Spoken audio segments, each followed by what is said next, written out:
But for the longest time, if you go to Google image searches and type the future, or particularly futuristic as a word search, you'll get the same sort of science fiction cinema inflected stuff that we've been seeing for 40 to 50 years, all typically illuminated in purple and blue or white.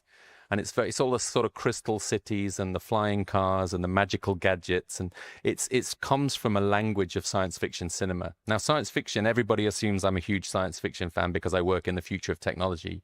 The opposite is true. I first saw Star Wars in the 90s. Don't hate me. It's not something I see anything in beyond entertainment.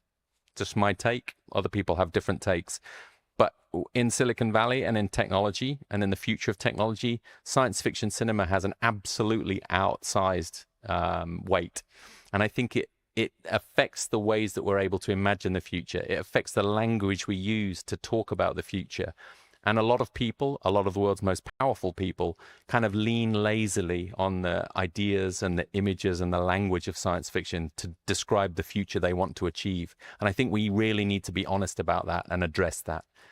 Because, again, I think it takes us into what I call could futurism way too deeply, which is this sort of childlike boyhood science fiction imagination land, which can be good for getting people excited, but there's not a lot of there, and it's very sort of regurgitative and very repetitive.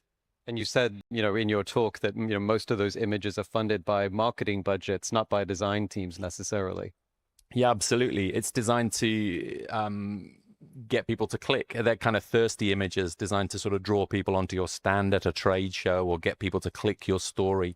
They don't actually act on them. Like, I don't know marketing and I don't know engineering and science teams that would produce images like that. It is a marketing and communications kind of way of talking about the future, I think.